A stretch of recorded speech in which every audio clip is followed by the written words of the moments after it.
Hello everyone, welcome to another beautiful edition of Annie Otto's vlog. If today is your first day watching me, you are welcome. If you're a returning fan, thank you so much for coming back. I really love and appreciate you.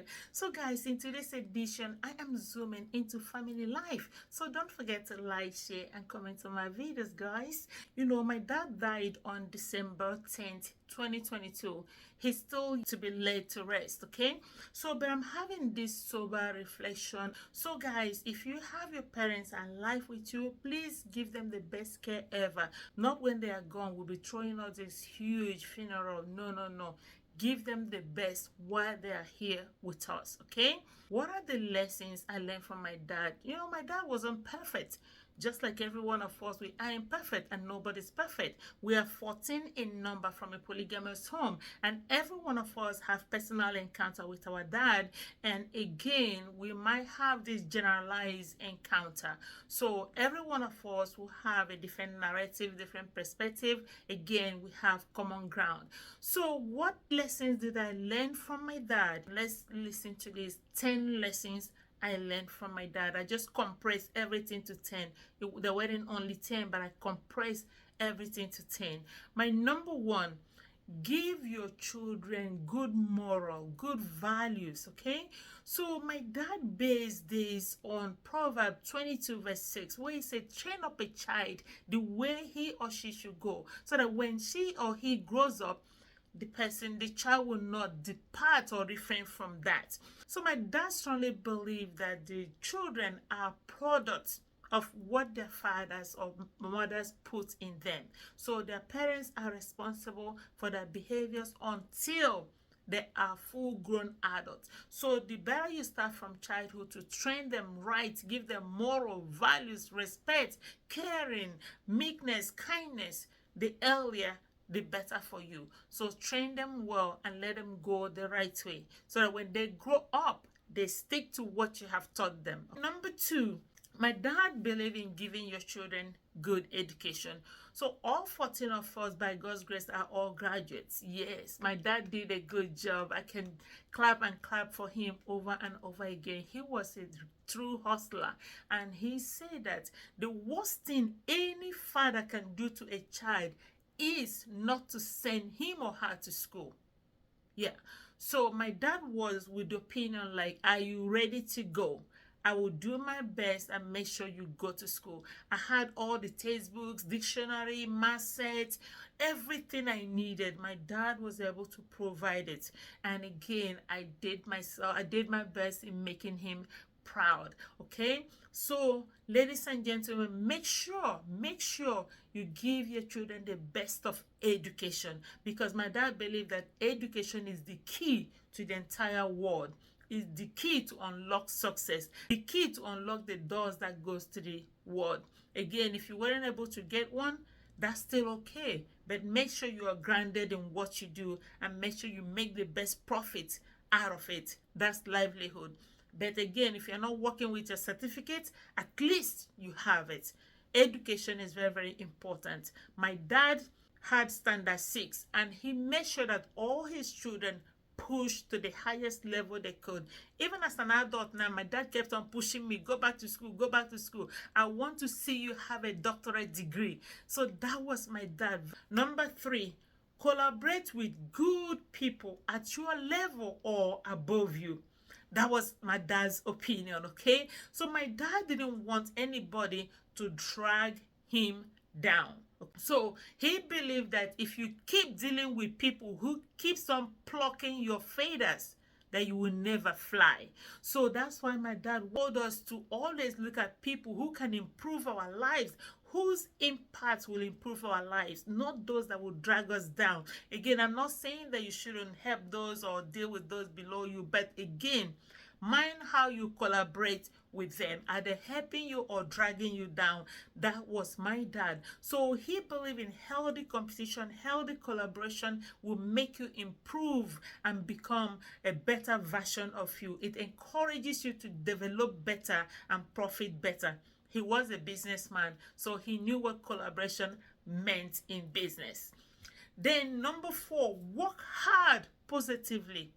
My dad believes that hard work pays heavily in due time. So again, he was engaged in so many businesses, both in Nigeria, foreign countries like US, China, Cameroon. My dad dealt with businesses in those areas and he did very well. And my dad was this kind that if this one is no longer working, you'd be able to switch to another one and have multiple incomes. So my dad believed so heavily on Proverbs chapter 12, verse 11. Those who work their land will have abundant food.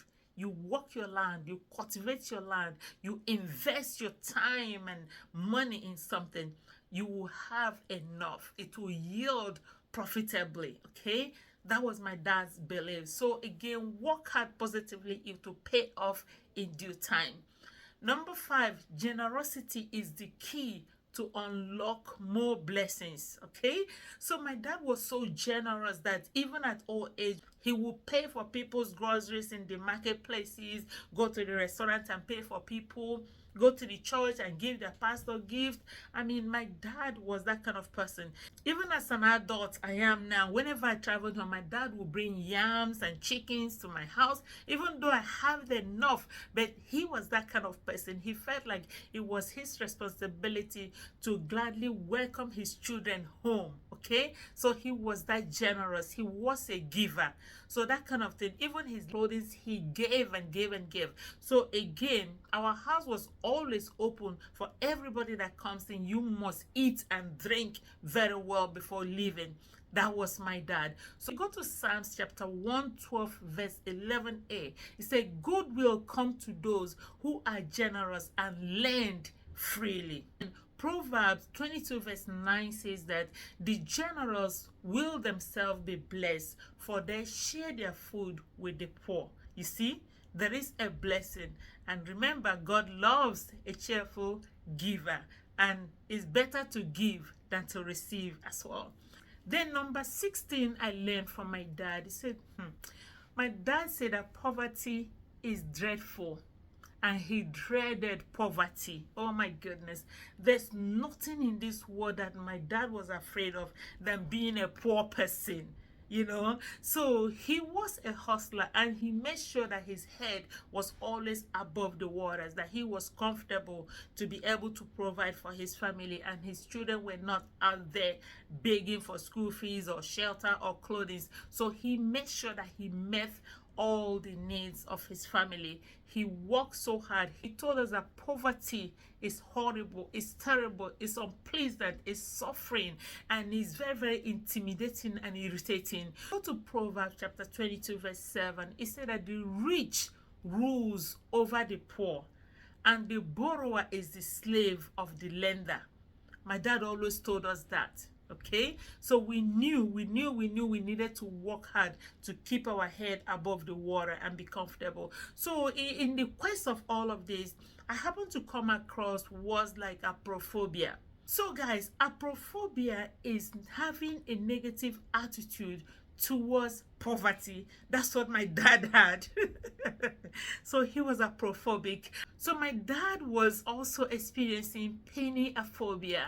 That means having fear of poverty or poor people. Okay, so he was both peniophobic and aprophobic. Okay, he was afraid of poverty, and he had negative attitude towards poverty. That was my dad, and he always instilled in us that we always need to try our best to keep our head above the waters. Number 7, when I was little, my dad always told us to marry wisely and marry well. Okay, so if you go to 2 Corinthians chapter 6 verse 14, it said, don't be unequally yoked. In my dad's version or understanding or expression of this particular phrase or verse in the Bible, my dad told us to be careful about who we mix our bloodline with.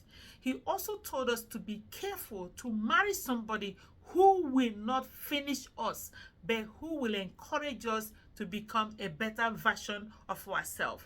He also made sure that we understand that love alone is not enough in marriage, okay? And he also believed that you marry somebody who understands what you understand, who came from the level you came from, who live in a world you live in. Be careful. That's all he always told us, because he said marriage can make you, break you, or finish you. He made us understand that very, very early in life, and not just the girls, including the boys.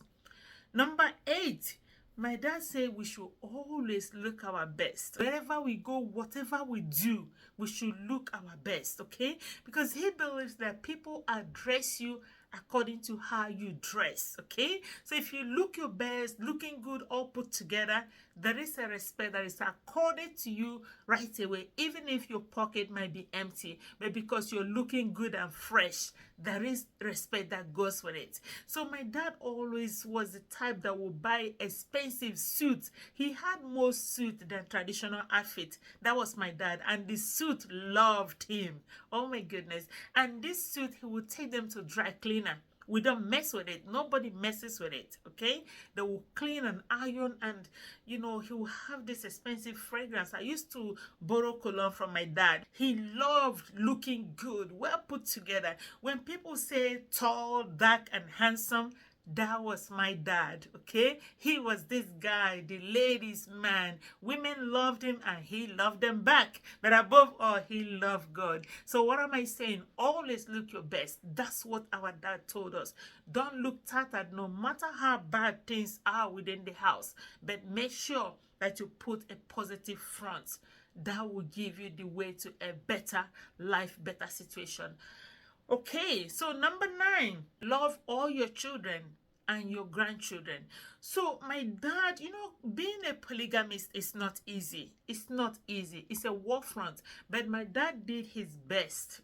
That's what I would call it. He did his best. Just imagine when you have how many women pulling on you as an individual. It wasn't easy. But when it came to us, the children, he did the best, okay, he could do for us. If you go to Psalms 103 verse 13, it says, as a father shows compassion to his children, so the Lord shows compassion to those who fear him. When I say compassion, it means caring, loving, making phone calls, checking on your children, making sure everybody's good, giving them your best. That's compassion. Loving your children. So the difference might be in who you are as a child. I strongly believe not everybody is loved equally in every family. But again, it depends on who you are to your parents. That might facilitate the love as well. So if you go to Proverbs chapter 17 verse 6, it says, grandchildren are the crown of the elderly, and the glory of the children are their parents. So my father was so fond of his grandchildren. He had about 40 something grandchildren, and he knew them by name. Whenever he called my home, he would ask one by one. The same thing he did with every one of them. He had pet names for his children, his grandchildren. I was Queen. My name, Queen, okay? That's what my dad named me when I was born, Queen. Either he calls me Queen or he goes, Annie Mwam. Annie Mwam. And my heart will always melt when he goes. The way he says it, Annie Mwam. Annie, my dad will not call me Annie and stop without putting making it very, very personal. He was always so proud of me and my siblings, okay? So again, my dad instilled in us how to show kindness, love, compassion, tolerance, care, warmth to every one of us, our children, our siblings, even if we have our differences. But at the end of the day, we know how we collaborate and cooperate to achieve something meaningful. Number 10, never stop loving your children, no matter what, okay? My dad loved every one of us.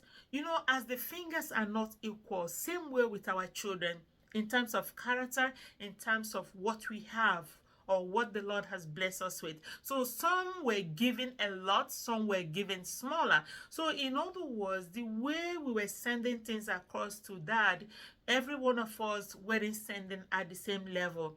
Nevertheless, Pa loved us. My dad loved us. He will call and check in and check on every one of us, regardless if you have sent something across or you have not sent anything. But dad will always call to check on every one of us and the grandchildren. He was a proud grandfather. He loved what we are doing today and what the grandchildren are doing. There are lots of doctors, medical doctors as grandchildren, and he was the proudest grandfather ever. Engineers, architects, my dad was the proudest grandfather. And again, what can be so rewarding, so profitable, like seeing your children do well in life, even your grandchildren carrying further? It's just a blessing. So my dad was a very blessed man, and he loved it. He loved what was going on in our individual lives, and he kept on pushing for us to do much more better. And even among his mates, he was very, very proud father and grandfather. So again, he prayed for us. He blessed us. Every time he called, he made sure that he left us happy. He left out crack. He will make you laugh and laugh and laugh that you wouldn't even know. I'll be like, but let me call you back, because sometimes I just needed to go. Maybe I'm at work or something. And again, when I'm off, I will catch up deeply with him and we just have a good time. Again, these are the things my dad taught me, and it's in me. I just pray that I carry on. I just pray to achieve much more than he did, because he did awesome. He did awesome. Never stop loving your children, even if they are old, even if they are not close to you. Always, always love them. Always call them. Always send a text. Always check on them. Always pray for them. They are your blood, your extended lineage. They are your blessings. They are your investment. They are your bloodline.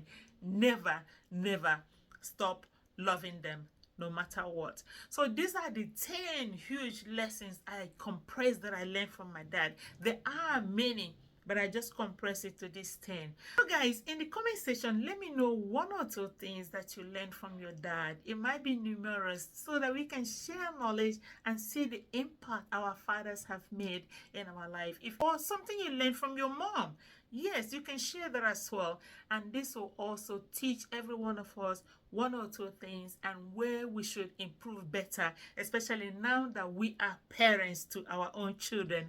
We will learn and improve. So thank you guys for watching another beautiful edition of Annie Otter's vlog. Please like, share, and comment on my videos. I'm your girl, Annie Otter. I love you. Thank you so much. Bye guys.